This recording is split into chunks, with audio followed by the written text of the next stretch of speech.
What is going on, everybody?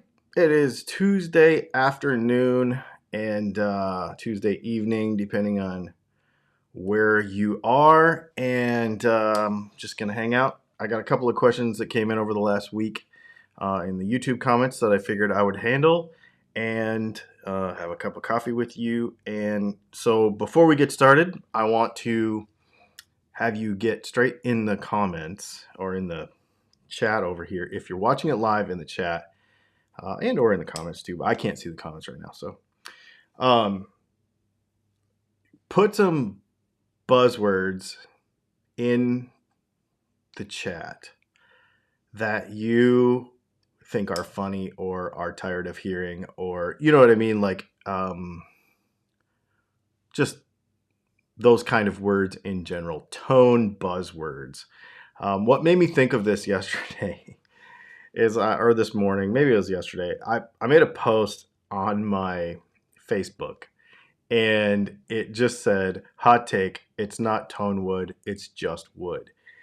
And what's really funny is everybody got in the comments and was like debating tone wood. And that is not even what I meant. And they're like, I totally get you, man. And I'm like, no, that's not even what I meant. I don't care. It has zero effect on me whether a person thinks that tone wood matters in an electric guitar or whatever. I don't care about that. Like that's, depending, it's just a matter of what religion you want to believe in. But what I think is funny is that what makes wood a tone wood? Nothing. The answer is nothing. There are woods that are commonly used in electric guitars, but that doesn't mean that they're tone woods. They were actually furniture woods, and they were actually, house building woods, and they were actually all kinds of other things, mostly furniture, before they ever made it into a guitar. And the reason most woods are used is because, for no other reason except for, hey, there's a piece of wood right there, I'm about to build a guitar. Hey, I'm about to build 10,000 guitars, and this is where I can get this wood for a reasonably amount of price, and I can get it here by Friday. That's really what makes all these choices with this stuff. And it made me think, what other kind of things like that do people, guitar players, say all the time that's just like, it doesn't actually mean anything. It's just for some reason in guitar marketing land, we've just gotten in the habit of saying these meaningless things. And I just think it's kind of funny. So get in the comments. And Rob says, I actually consider tone to be a buzzword and I avoid using it. I prefer to say sound. See, exactly. That's kind of what I'm saying. That's exactly, you get what I'm saying. And again, it doesn't matter what you feel about how things work, because the bottom line is it's all science. And whether you want to believe something that's not true or not is not my business. This stuff is not that hard, but people just want to assign these beliefs to it and then put these words around it.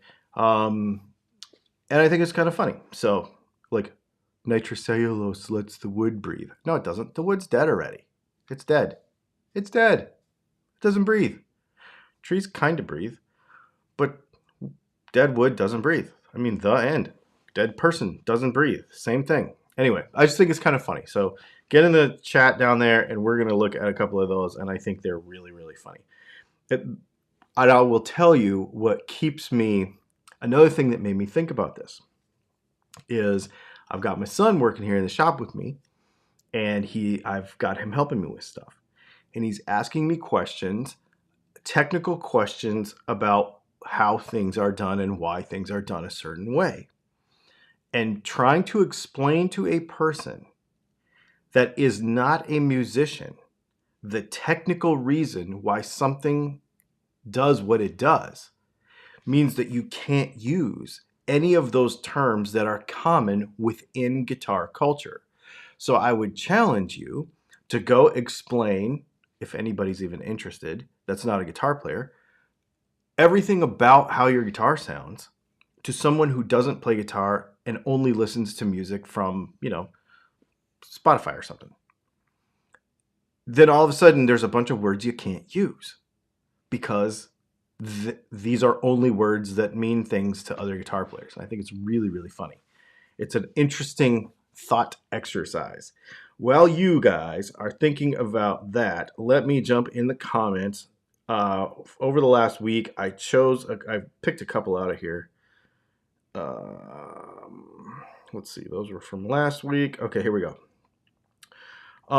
Somebody asked on the how to float a tremolo on a PRS Silver Sky in 15 minutes, is there any play in the trem bar before it actually starts bending the notes? I don't like a wobbly tremolo bar. No, on the PRSs, it's a Teflon sleeve that the tremolo bar slides into. Speaking of that, we should call this a vibrato bar. I'm just saying. And then there's an Allen key, a grub screw that tightens up against it so that it does not wobble. And you can vary how tight you want it. You can also vary how far into the guitar you want it to be so the tremolo bar can be higher or lower. So that's kind of cool. This is a funny one. Is upgrading your guitar worth it? And somebody said, I was playing a Jackson Rhodes, okay? A V-shaped guitar. You think that's a V? Really? I would assume you would know better than that. This discredits you in my mind. Okay, it's fine. I feel cut to the heart. Another video about floating a Strat style tremolo, which is pretty much the same thing as a Silver Sky, a little bit different. Do the bridge screws need to be loose when you float a tremolo on a Strat? Yes, but no looser than they already are. On a 6-hole tremolo, you don't need to loosen them any. The thing needs to move around already. All you're doing is you're just tilting it forward. And if you tighten them up too much, it won't even do that. So if it already moves a little bit, it's going to move as much as you want it to move. So a couple of questions there, and then let's get into these. Let's see what everybody says. This is going to be fun. This is going to be super fun. Hey to everybody, by the way. Tone, we talked about tone. Warm. Yeah, warm is a dumb word. I think warm is a dumb word because warm is not a sound word. You're trying to explain to me how something sounds, tell me where in the where along the frequency spectrum you want it to sound differently. That's what I do. When somebody calls me and says, I want a pickup to do this or that, I don't say, do you want it warm? I mean, it is currently like 71 degrees or 69 or 70 degrees in my office. That is the temperature of my guitar. Music does not have a temperature. Sound does not have a temperature. Light has a temperature, but sound doesn't necessarily have a temperature. I guess, actually, it's kind of a lie because it travels different in different temperatures, but that's a whole nother thing. Give me a frequency range that you want the guitar to sound different in, and I can hit that. And so can you. If your bass player says to you, hey, I need your guitar to sound warmer or less warm, that's dumb. If he says, hey, I need you to cut a little bit here, here, and here so that we're not walking all over against each other when we're playing music together, that makes way more sense. These are dumb words. Overly low string action can be a buzzword. Yes, it can. I've heard both chewy and dirty. Yeah, that's an interesting one. The clean versus dirty thing is an interesting one too, because when you say dirty, that if you have a tube amp set in my mind correctly, it's not dirty, but it's on the edge of breaking up that clean signal, right? So that you can push it into that zone of driving the tubes too hard. So clean and dirty, I kind of get, but Glassy is another one. Strat people love to talk about some glassy tone, don't they? They sure do. Ooh. Sassy Cat, you know this is a trigger for me.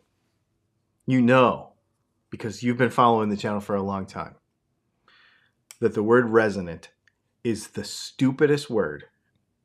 It's the dumbest, most worthless, pointless word in electric guitar land. It does not even, it is the dumbest. It's the dumbest. We shouldn't even use the word resonant in electric guitar land. The end. Do you think wood sounds different from materials in, like, i.e. fiberglass or aluminum? Well, here's the thing about this, Eric Johnson. I'm in no way making fun here, but these things are talked about so generally that it makes no sense. So if I go bang on the side of a 20-foot fiberglass boat, or if I bang on the side of a 20-foot wooden boat, or if I bang on the side of a 20-foot aluminum boat, are they all going to sound the same? No.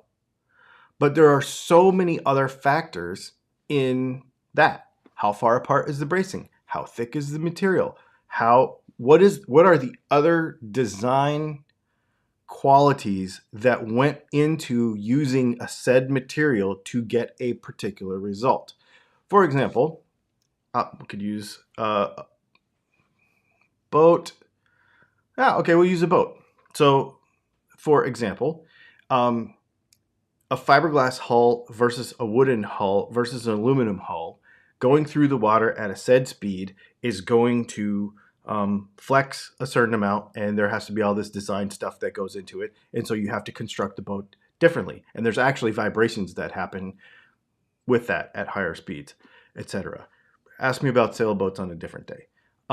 What's another better example? In aeronautic land, how much the wingtips flutter on an airplane with carbon fiber, or other composites, or aluminum, or wood, or fabric, all depends on all the design factors that go into it. The guitar is exactly the same thing.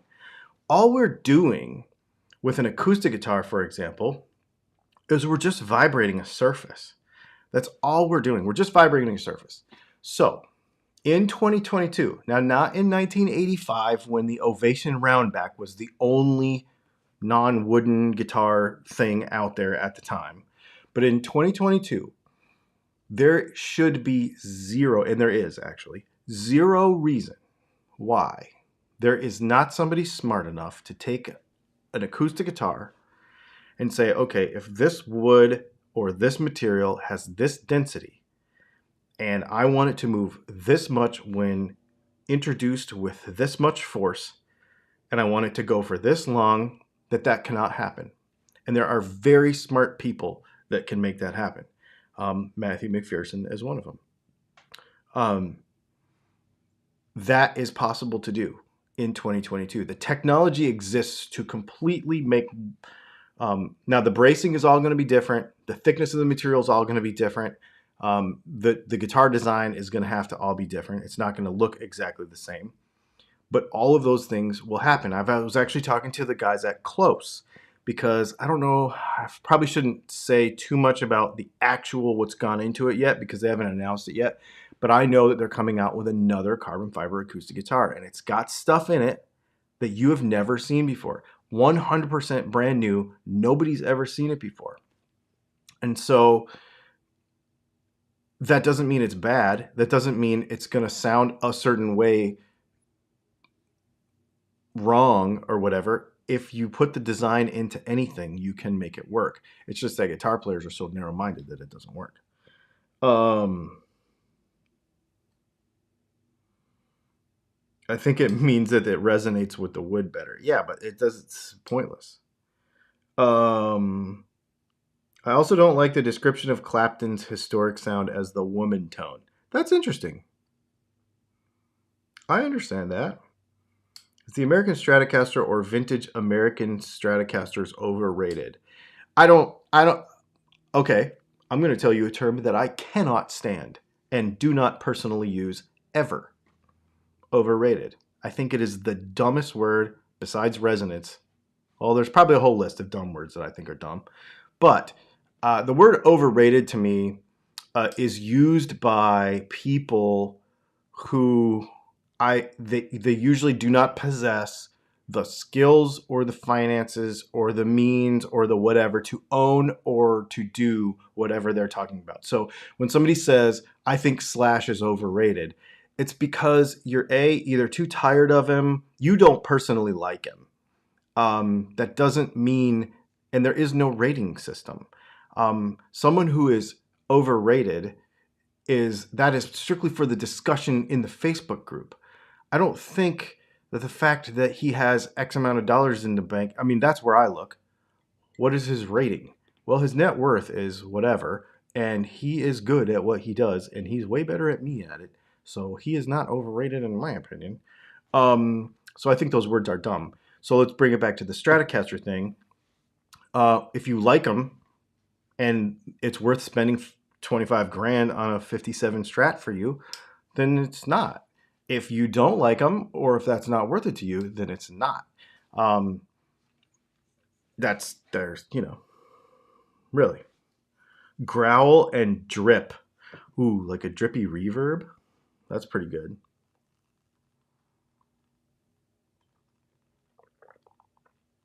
If you want an encyclopedia of annoying buzzwords, watch any video that has Mark Agnesi in it.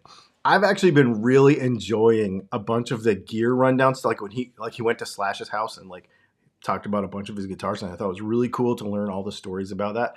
I kind of do get what you're saying though, but let's think about why they do that. He's a marketing guy. He's trying to market a product. I get it. I get why it happens. Car reviews all talk about the same things too, right? 0 to 60 time, peak horsepower, peak torque, quarter mile time, G's on a skid pad, all those things.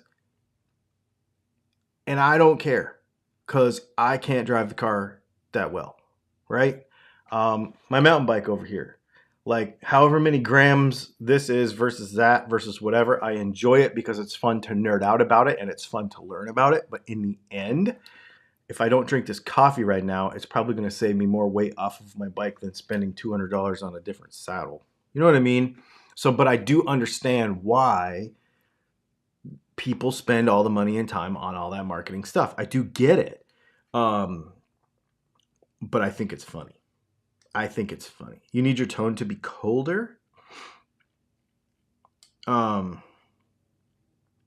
If so are you saying that I can make a Strat a hardtail by just tightening the trem all the way down? No, because the screws will still be in there, and the spring arrangement will still be in there. And the string, think about it this way, on a Stratocaster, the vibrating part of that guitar goes all the way down the strings, through the bridge, underneath the bridge, through the springs, and into the trem claw where it finally terminates back in the body. That whole assembly vibrates when you play it. On a Telecaster, which is a hardtail, it stops where the saddles hit the body. But it doesn't stop where the Strat bridge hits the body. And even if it's locked down, you still have those forces going different directions through those springs to the body, if that makes sense. So a hardtail is a hardtail. Now, will it make a bit of a difference? Probably. Like if you stick it in there and then stick a block of wood in there and make it as solid as you can, and mod your guitar to do that, I suppose. But it's not going to increase sustain and, all these words that we're talking about. It's not going to make it any different, really. Yeah. Food descriptions. Sweet, crunchy, chewy, creamy. Yep. I mean, yeah, for sure. Woody is my favorite one. Well, the guitar sounds more woody when you screw the pickups into the body. That is the dumbest thing. because you're saying that. So if you do it with an artist, like an Aristides guitar, do you say that it's more woody with hard, or do you say it's more carbon fibery, or do you say it's more composite-y? I mean, come on, man. Yeah, so dumb. Can you elaborate on nitrocellulose versus polyurethane? Absolutely, I can. Those are paint. That is paint. And if you were to spray, so okay, let's just say this. If you were to take, since we're all more familiar with masks these days, if you were to take a, let's use, for example, you go into, we're talking like during the pandemic stuff, and you walk into a store and they want you to wear a mask, and they give you one of those paper ones that's folded up, right? Just a basic paper mask, okay? And you put that on, okay?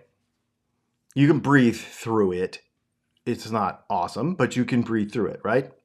If you were to spray that, not while you're wearing it, if you were to spray that with 5 coats of nitrocellulose and let it dry and put it on your face, you could not breathe through it anymore.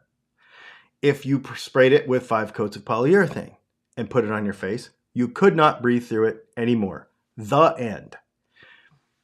Breathe is a stupid word when it comes to finishes.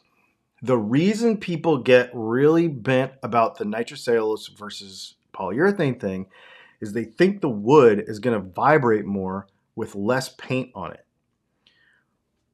But where they're coming from with that, which in theory could be true. However, because actually paint has weight to it, right? So we hear about these stories. Now I'm going back to vintage racing again, but we hear about these stories of, back in the 50s when Mercedes, this is the reason why Mercedes Formula One cars ended up being silver, is because they were actually some other color. I think blue maybe, or white. I can't remember. And they wanted to make the cars lighter, and they ground all the paint off of them, and it was like 23 pounds lighter or 22 pounds, something like that. Lighter with no paint on it. So paint does have weight, and paint can affect the vibration of something given there is enough of it. The problem with that is, this is even without getting into the tone wood debate, okay? But the technical application of a guitar finish in 2022, whether it's nitrocellulose or whether it's urethane, is largely the same. The amount of thousandths of inch mils, in paint parlance, they call it, is basically the same. So if you go buy a $12,000 McPherson with polyurethane finish on it, which it has, or I have an American-made Breedlove in the closet over there. It's going to have about 7 mils of finish on it once it's been color sanded and buffed. If you spray nitrocellulose and then spray nitrocellulose clear and color sand and buff it, you're still going to end up about 7 mils of thickness of finish. Finish thickness is no longer a thing. Now, in the mid-80s, in the early 80s, so I have a 1985 Strat in there, and it has a chip. It's a Japanese Strat in 1985, and it has a chip off the corner right by the neck plate, right? So, and it's super thick. Like you could take your knife and go in there and like pop a big piece off. And everybody's like, I remember this guitar, I could pop a big piece off, right? That's a thing. That was real. And the reason is because when there were more regulations on how many particulates were in the air, they call it VOCs. I used to paint cars. So I know a little bit about this. There's a measurement of particulates in the air, and back in the day they called it VOC rating of a paint. And basically when you sprayed it, it's how much crap flew around in the air. Well, in the mid 80s to the late 80s and early 90s, they were cutting down on how much VOCs could be sprayed around in the air. Paint companies kind of had to catch up to this. So the amount of solids that were on a guitar in the 80s was kind of a problem. It's kind of the same reason why they had a whole bunch of problems. Remember all those white Chevy trucks and all the paint flew off of it because the primer wasn't right, and they were trying to figure all this out, and water-based primer and all this stuff. They were trying to figure it out. But that's why during that time, some paint was really, really thick. So there was a time period where this was true. But in 2022, this is no longer an issue, and you don't need to worry about it.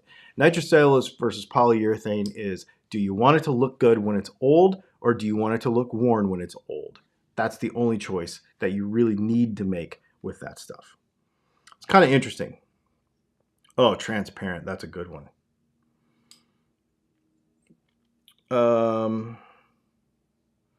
Anything that comes out of the mouth of Paul Reed Smith. So here's the thing about this interesting. I would not disparage, and I'm real careful about that, because I would not disparage anybody being a guitar parts designer.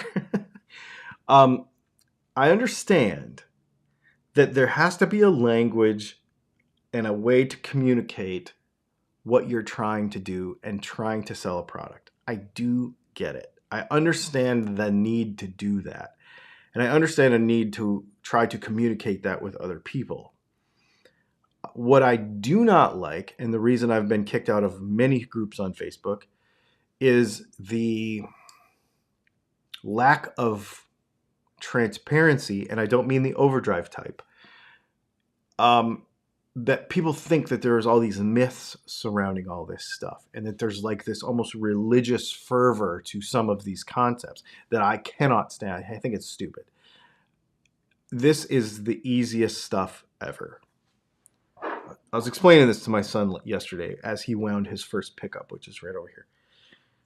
This is wire wrapped around magnets. Anybody can do this. You could come over right now, and in an hour, I can show you how to do this. Anybody can do this. This is not rocket science. The technology that is an electric guitar is from the 40s. This is not rocket science. So to put any kind of mythological attachment to any of this stuff and to put all this stuff in it is so dumb. Resonant means deep, clear, and continuing to sound or ring. No, that is sustain, my friend. The continuance of sound of ringing is sustain. When you hit a note and it continues to go on and on and on, that's sustain. Resonance, I'm going to drop this bomb on you right here. Resonance is the enemy of sustain. They do not do the same thing. In fact, they fight against each other. Take that. Think about that for a minute, and maybe we'll get back to that. Sound on electric guitars is incremental. See, that's an interesting one too, because you wouldn't say that none of this stuff matters. You stack it all up, right? And you lean a guitar a certain direction, or you lean a pickup a certain direction, or you lean a whole rig a certain direction by making all these little incremental changes. So it's not that none of it matters, but it's that I think what happens is people zoom in too far on one thing, like finish, like the resonance of an electric guitar body, like how much sustain a note has. And they care about one thing, and they don't zoom out and look at the entire rig, which I think is really, really important. Man, there's a whole bunch of them here.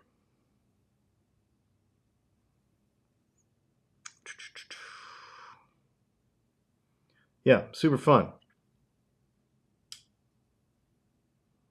If tone wood was real, then the pickups would need to transfer the vibrations of the body. You, sir, say something very simple, but very, very smart. I'll give you an example. Hang on. I've got this thing. It just showed up in the mail yesterday.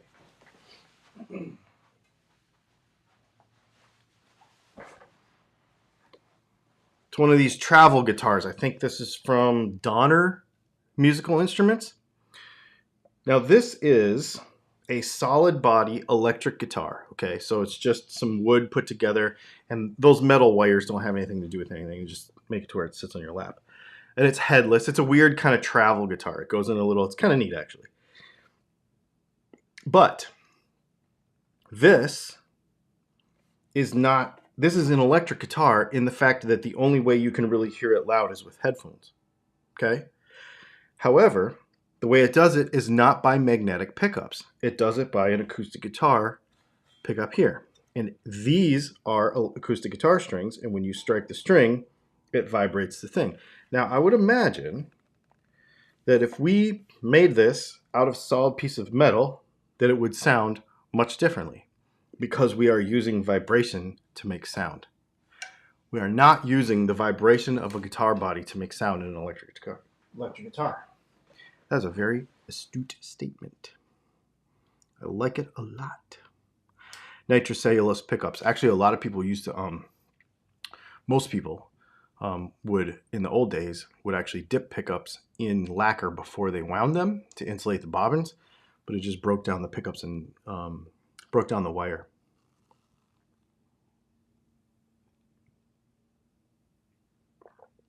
Yeah. I've talked about doing a video with Phil McKnight. That would be fun.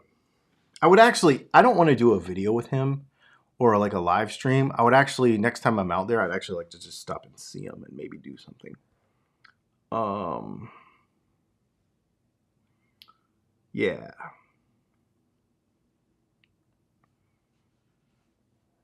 Oh, Michael P. brings out another good point about nitrocellulose.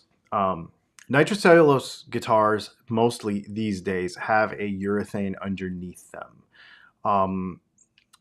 If you buy a Corey Wong Stratocaster, for example, right now, and actually most Fenders, if you buy a Fender guitar right now, I'm just going to go out on a limb and say this because I've looked, and I know the guy.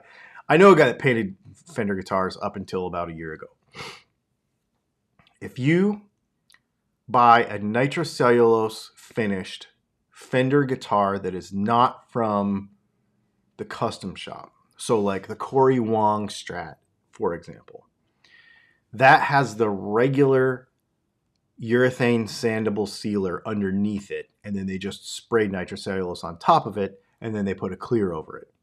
So whatever sonic benefits you think you're getting is fake because there is urethane underneath it anyway. Great point to bring out. Great point to bring out.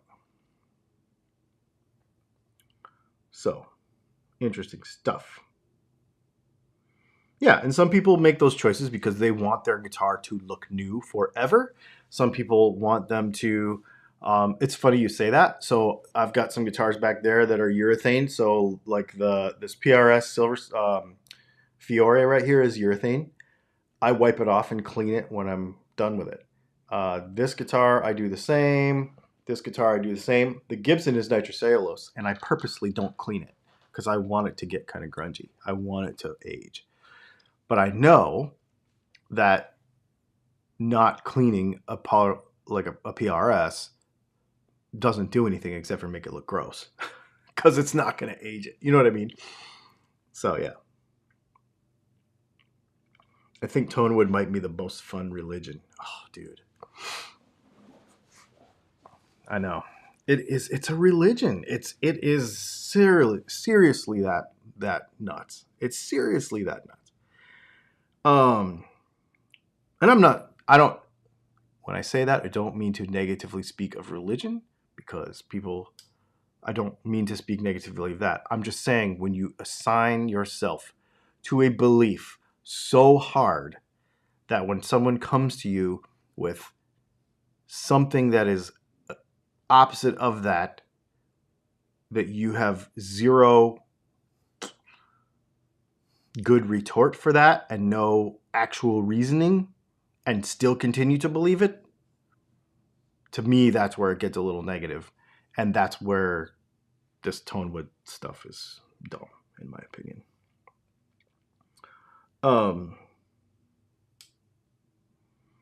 That is funny, though. I think, too, I will say that guitar companies, we want to blame guitar companies for their marketing terms and kind of what I think is pointless words and terms and all that. However, if we didn't hear those words, would you buy the guitar? That is a really important question. If they just put up a guitar and it was, okay, I'll give you a perfect example. It might not be the perfect example. Let me see.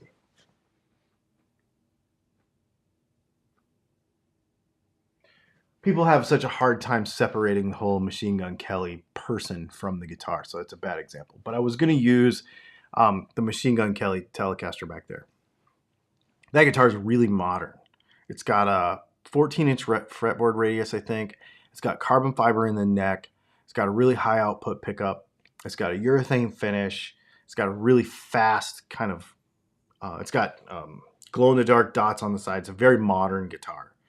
And on the website, it doesn't say anything about like vintagey, guitar-y, tony stuff. Put the Machine Gun Kelly part aside, but when you look on a website and you don't see any of those words, and the guitar is very modern, how do you feel about that guitar?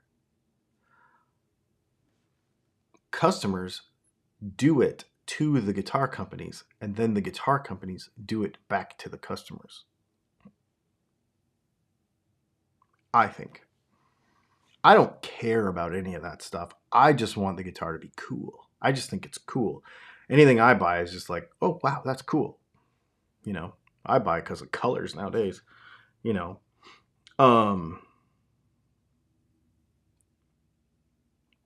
Yeah.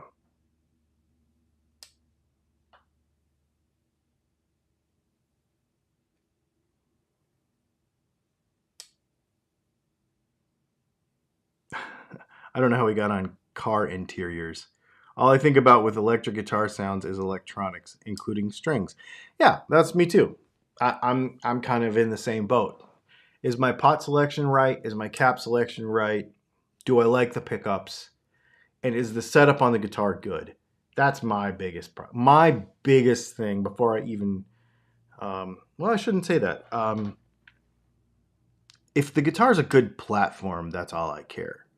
Like if I go to a store, I will tell you, and it's funny because they freak out, but I don't plug anything in, really. I mean, I'll probably, like when I buy a Telly, I don't plug it in. I just look at it. I'm like, yeah, it looks good. If it's all there and the frets aren't flying out of it and the finish is good and everything's tight and it's kind of there and the tuners seem like they work and everything's functional and the fretboard looks good and the frets look decent and the neck doesn't have a twist in it. And, I just look it over and I'm like, yeah, it's good. Throw it in the cart. That's all I care. Because I'm going to rip it apart anyway. I don't really care. And the other reason I do that is because I want a true impression of it when we do a video. For example, on Friday, there's a video coming out about this guitar.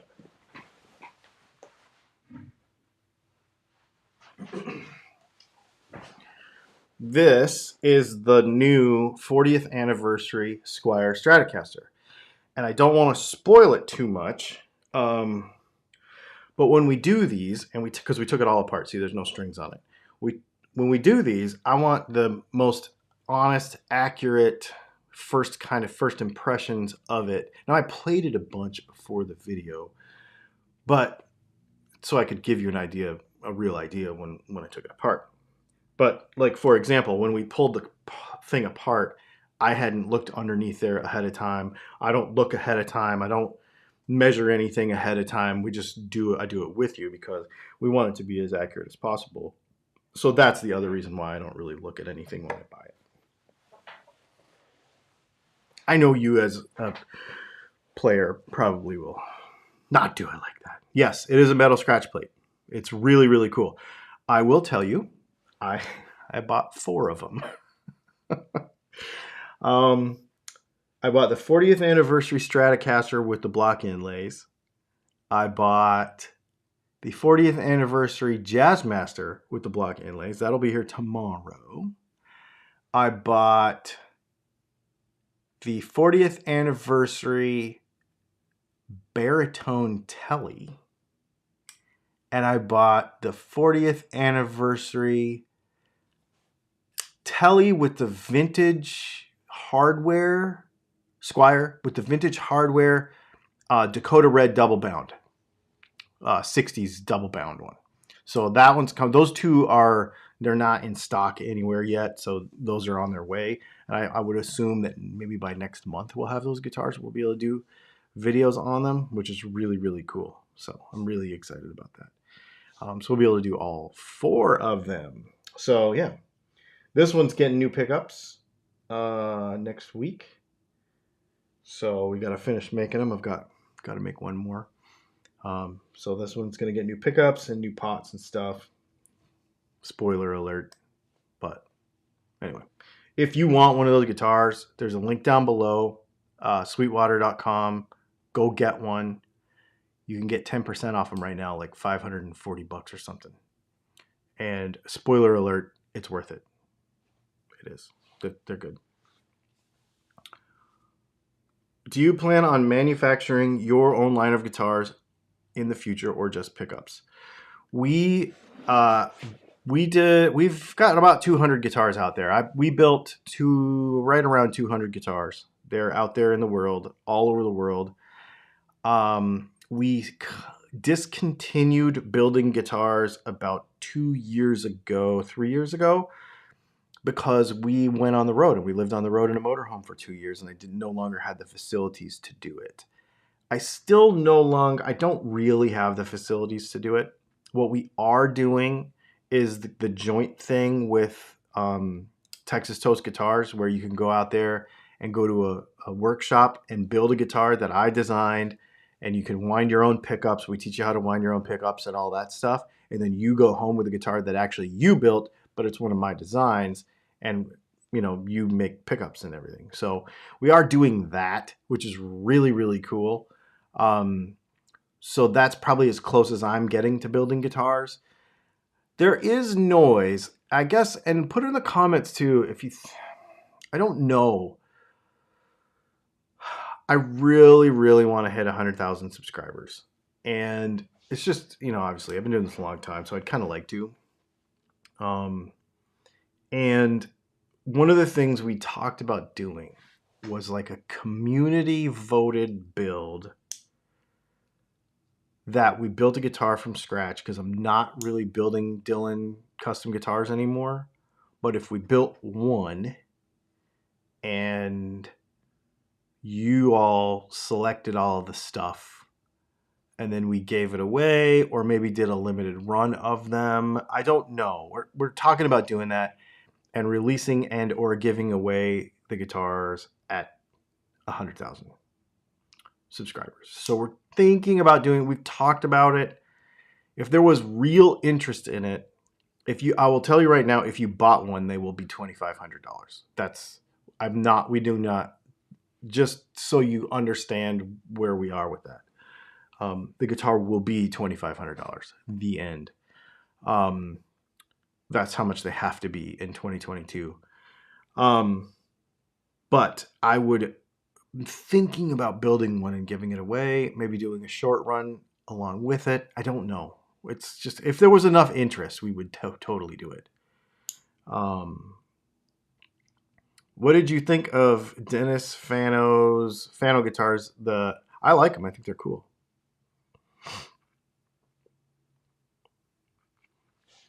What if PRS, Fender, Dylan Talks Tone all bought a piece of lumber from the same tree? Alder, mahogany, and maple trees to build a guitar. How can you differentiate the quality and the tone? By the workmanship in the instrument. I know the guy, and the guys, there's a couple of them, that sell all the wood to the brands that you mentioned. I know where the mahogany comes from. I know where the maple comes from. And I could call him right now and be like, hey, have these guys gotten similar stuff? Where it differentiates is what you do with that wood.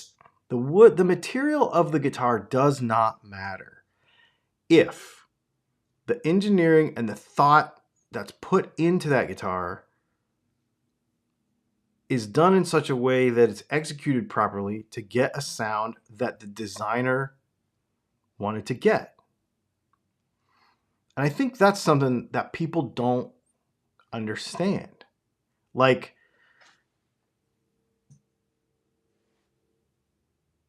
just because it doesn't, oh, that doesn't sound like mahogany, that doesn't sound like, it doesn't matter. I don't want it to sound like that. You know what I mean?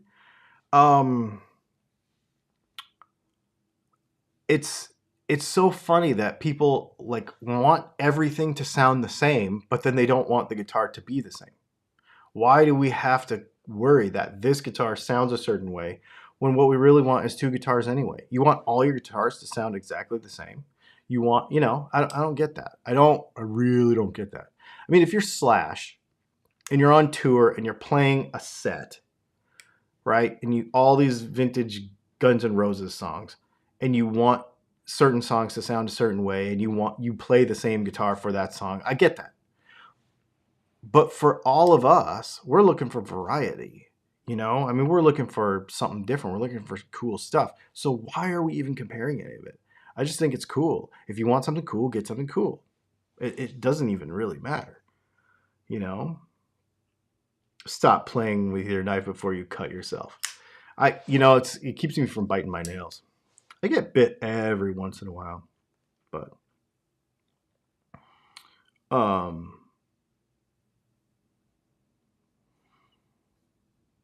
not afraid to ask the internet for input either. Somebody said worry about asking the internet. I'm not afraid to, because I can also say no. So, the knife thing is a good example. The knife thing is an excellent example, actually. So, like, if you look at big pocket knives, so this is a pretty large pocket knife. If you look at big pocket knives, the classic big pocket knife is the Buck 110, right? Like, lockback, wood, brass, stainless steel, like pretty cheap 403 stainless steel, right? The Buck 110 is like the pocket knife. I mean, my dad, he didn't carry a 110. He carried like a little one, but that's the thing. So do we now go, okay, well, I want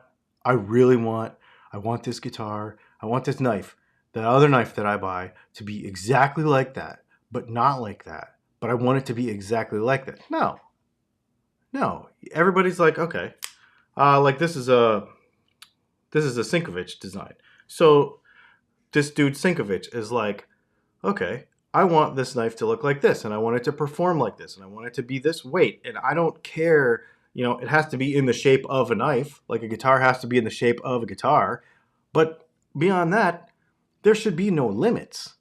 There should be no limits to what a guitar is and is made of and should sound like and all those things. There should be no limits. People put limits on it. It's the dumbest thing.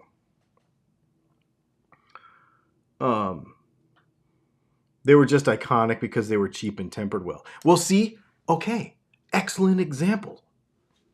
The Fender Telecaster. It's not actually a very good guitar. It's a flat piece of wood.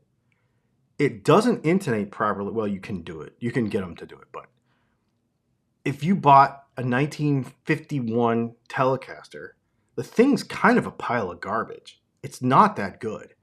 And even the vintage ones, you have to play 10 of them to find a good one. They're actually not that good. But how, just like a Buck 110, was cheap and easy to get, so everybody had one. That doesn't mean that no other pocket knife can be different now for the next 100 years. Because the Buck 110 was cheap and easy to get back in 1950 something. Same thing with the Telecaster. It was cheap and easy to get, and it became this thing, and now all of a sudden the Telecaster, the Stratocaster, and the Les Paul are like what everything needs to be modeled after, and you cannot vary from it at all. It's like the dumbest thing. I just think open-mindedness is the thing. Spyderco Capara. I have a bunch of Spydercos, but my wife has the little baby Pelican or whatever it's called. And then I have a Police, the big long stainless one. I don't carry that. I just got it because it was cool. And then I have a one I carry all the time, Spyderco Manix 2. I have a Manix 2 with blue G10 scales, and I really, really, really, really like that knife. And then I just ordered, and knife day was last week. So there was a bunch of sales. So I just ordered 2. They're hunting knives, but we're going to use them in the kitchen. I can't remember what they're called. Anyways, they're a fixed blade Spyderco, and I ordered 2 of them just to use in the as kitchen knives. So yeah. Nostalgia is one heck of a thing. That is totally true. Yep. I 100% agree. And I think what's really fun about the guitar stuff is I think you might like John Mayer more than others. I don't care about, so me and my wife were actually just talking about this the other day. I've never owned or never really cared about, it wasn't important to me, I guess, is a better way to say it. Like signature guitars. I really cared about playing a Strat because I was a Stevie Ray Vaughan fan when I was a kid. But even that, I've moved on from that. There's so many other guitar players that are cool. I don't own any guitars because I think this particular artist is amazing or whatever. I only buy guitars that I like. So I bought a PRS Silver Sky because I wanted to try the guitar, and I ended up loving it, and I really do love it. It's a really good guitar. I do not actually own, outside of streaming or whatever, I actually own no John Mayer music. I would love to sit down and chat watches with him, talk about non-guitar things with him. I think it would be really cool because I'm a watch guy, and he is too. But I'm not like I love John Mayer person at all. Mark Fiore, I didn't actually really know who Snarky Puppy was. I mean, I knew who they were, like peripherally, I knew they existed, but I was never, that's not my favorite kind of music. I'm not really into that kind of stuff. The guitar drew me in. And the same thing, so the Machine Gun Kelly, it's really funny to say all this because the one artist that I kind of bought the guitar on purpose, kind of because of the artist, was actually the Machine Gun Kelly guitar. Because as much as people don't like him,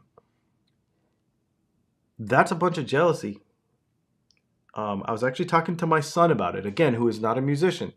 And he was like, you cannot deny his marketing prowess. And I am like, 100%, dude. And I really respect people that really just go and get it. And people are like, I don't want to give Machine Gun Kelly any of my money. And I'm like, I'll give him some. I think he's out there killing it. That might actually kind of be the closest one. But if I didn't like the guitar, I wouldn't have bought it. That's number one most important thing to me. Bow River. That is the knife.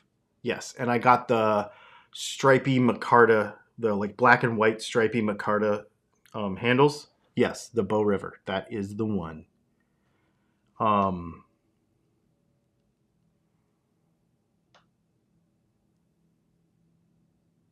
Internal speed gears on mountain bikes or cassette speed gears on a mountain bike? I'm a cassette speed gear guy because I'm not super, I'm not saying I'm super traditional, but I'm just kind of behind the curve on the modern mountain bike stuff because I've been away from it for a little bit.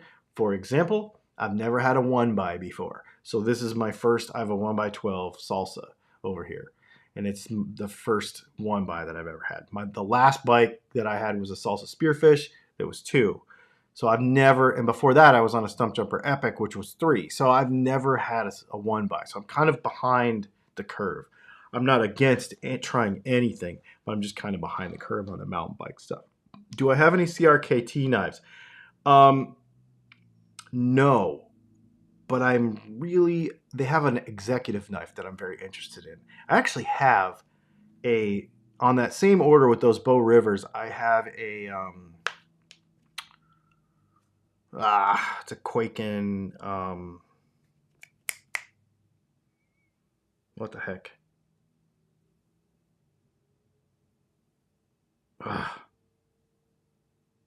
Boker. I have a Boker Quaken executive knife coming on that order too that I'm kind of interested in.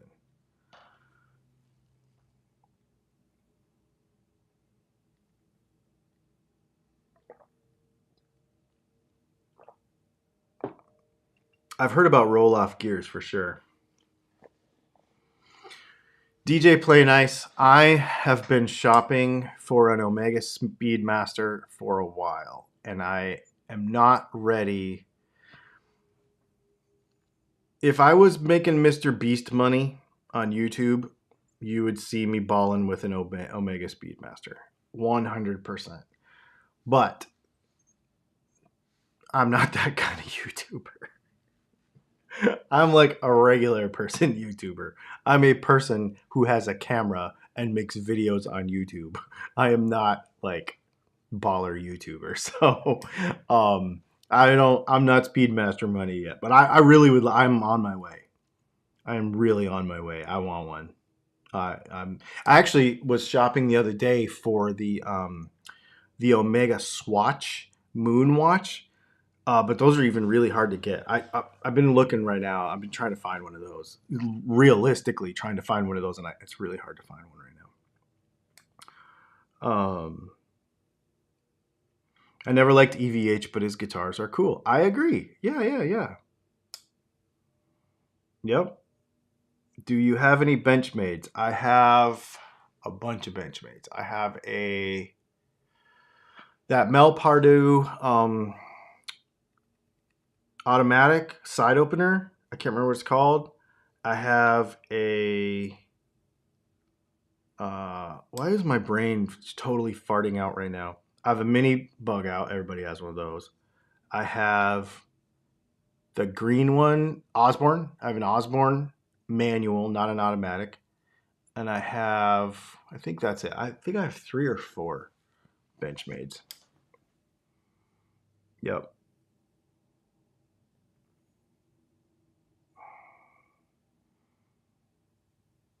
Oh, one thing I should mention to you, everybody, before I let you go tonight too, is that I have no idea who MGK is or what kind of music he plays, should I care. If you're an open-minded person who tries to understand what the young people of today are doing and understand that he does actually play guitar, then you should check him out. If you're one of those people who is like, these kids today, blah, blah, blah, blah, blah, that's not real, then don't check him out. It just kind of depends.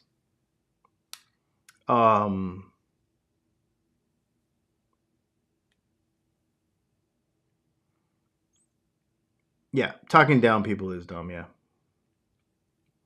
Why spend $5K on a watch when you can spend $5K on a guitar? Because you know what? I probably wouldn't spend $5K on a guitar. I would probably spend $5K on a watch. I totally would. Oh my gosh, that's so funny. Or $5K on 5 guitars. $5K on 2 guitars is where I'm at right now, I think. I think I'm at the point now, you know, we buy these guitars, these like $599 guitars for YouTube projects. But I'm kind of at the point now where I'm like, I've told my wife this too, where I'm slowing down on all that. And I'm like, I'm going to buy stuff I really want and that I want to keep for a long time. I'm kind of in the spot where I kind of want my collection that I want to keep. And if it takes me a while to save up for it, you know, like those 2 PRSs that I got, you know, it took me 2 years to get those. And that's even with the excuse of buying them for work. So, you know, I'm trying to do that. And that's what I'm trying to do now. Instead of accumulate a bunch of, you know, cheap guitars, I'm trying to just get a few good ones that I really, really, really like that I probably won't sell. And of course, around here, you know, you're going to see the ones coming in and out for projects and stuff, but I'm not really, yeah. Can you discuss symmetrical humbucker coils versus asymmetrical in regards to tone and hum canceling? Yeah, so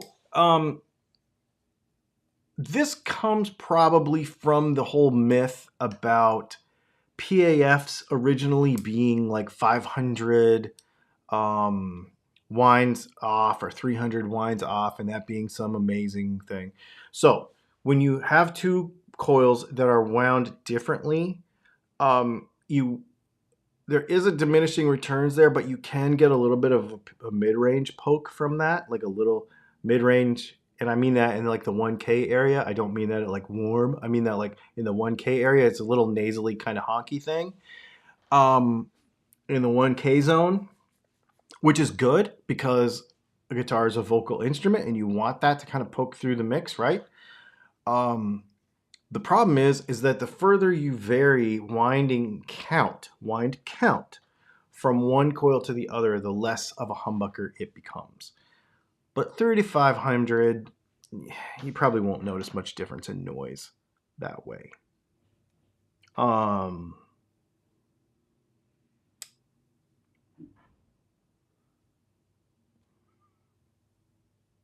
Would spend $500 on a custom, $5,000 on a custom shop?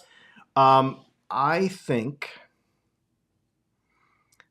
Okay, let's talk really expensive guitars. Let's say I could buy whatever guitar I wanted to right now with actual real money. So like if I went and like sold a bunch of stuff, if I sold a bunch of guitars and I had a bunch of money to spend on guitars, would I actually be willing to part with that money? And what would it be for? I probably wouldn't buy a Fender. I would probably buy... Okay. I would probably buy a custom shop Gibson before I bought a custom shop Fender. Because that's where I'm at right now. That's where my mind is at. I really want a 57 gold top. Really bad. But that's just where I am in my journey of all this stuff. So that would be like $7,000, right? What other guitars are expensive? I would rather buy a John Cruz Strat than a Fender Strat. And even before that, or probably on the same, I would buy a Carlos Lopez Telecaster. And I think those are around 7,000. Both of those guitars are both around 7,000. I'd buy those guitars for well, I know both of those guys too, and they're really cool dudes, and I like what they're doing, and I really believe in them.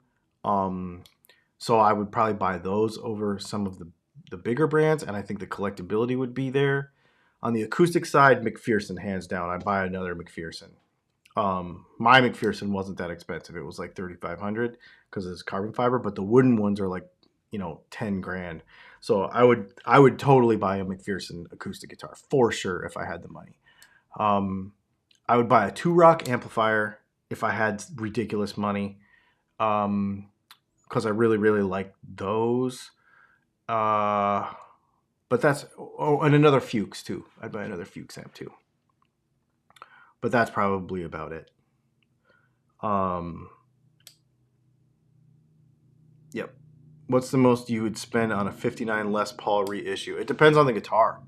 I'm probably going to buy, I'll tell you right now for real, I'm probably just going to get a new one. I'm probably just going to get a regular, like go to Sweetwater, order a 50s gold top Les Paul, the $2,700 one.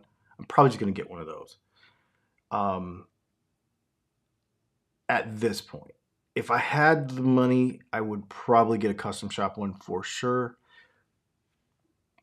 but I don't, so I would probably just get a regular one. Yeah. I'm surprised you wouldn't buy 2 more Fiores. Man, I tell you what, that guitar is really good. But I already have one, so that's cool. Um, Spending 5K on a guitar, you are now an investor. I don't see it that way, but I do see your point, and I do see how you would really have to think like that, putting that much money down. At least I would, for sure. Yep. Yep. Holy crap! It's after 5 o'clock. I'm trying to keep these ones to an hour. I'm sorry to go overtime a little bit, and actually, I have to go because I got to go somewhere. I got to be out the door in less than an hour. So this has been really fun. Thanks so much for hanging out. I appreciate everybody. These are fun. I like these Tuesday ones, a little kind of more free. Please hit the like button if you would. I don't know how many of you are here right now. 89 folks, 45 people have hit the like button. Can you do me a favor and do that? Because that does matter. I would appreciate it. And go like some of the other stuff that we've been doing too. That blue Fender guitar, the Squire review is coming out on Friday. We have our live stream. We have news tomorrow. We have our Q&A on Thursday. And this Fender video is coming out on Friday. And I got a pretty cool video coming out next Monday also. So thanks for hanging out. And we will see you all tomorrow for the news.